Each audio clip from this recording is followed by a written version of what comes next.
এই রূপান্তর দ্রুত সফলভাবে কার্যকর করার জন্য আমাদেরকে সকল শক্তি নিয়োজিত করার জন্য প্রতিজ্ঞাবদ্ধ থাকতে হবে।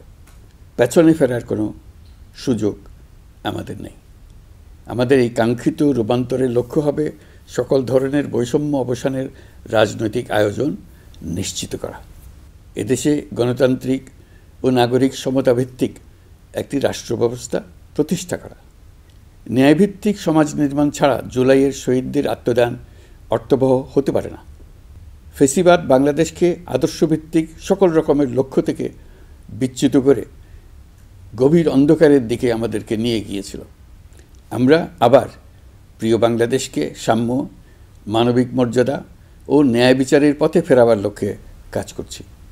ফোরাম ফর বাংলাদেশ স্টাডিজের পক্ষ থেকে আপনাদের এই জাতীয় সংলাপ আমাদেরকে আমাদের নতুন কক্ষপথ রচনা এবং তার যথাযথ স্থাপনে বিশেষভাবে সাহায্য করবে। আমি ফোরাম ফর বাংলাদেশ স্টাডিজকে অশেষ ধন্যবাদ জানাচ্ছি এই আয়োজনের জন্য এবং আমাকে আমন্ত্রণ করার জন্য, দুটি কথা বলার সুযোগ দেওয়ার জন্য। আপনারা এই সংলাপে 3টি বিষয়কে বিশেষভাবে গুরুত্ব দিয়েছেন: ঐক্য, সংস্কার ও নির্বাচন। সংস্কার বিষয়ে আমাদের মধ্যে ঐকমত্য প্রয়োজন, এর কোনো বিকল্প নাই।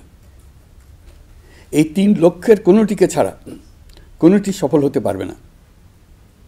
ঐক্যবিহীন সংস্কার কিংবা সংস্কারবিহীন নির্বাচন বাংলাদেশকে এগিয়ে নিতে পারবে না। পাশাপাশি আমরা ভুলতে পারি না যে আমাদের ছাত্র জনতা অটুট সাহসে শিশু হত্যাকারী ও পৈশাচিক ঘাতকদের মোকাবেলা করেছে। মানবতার বিরুদ্ধে এমন নিষ্ঠুরতাকে অবশ্যই বিচারের মুখোমুখি করতে হবে।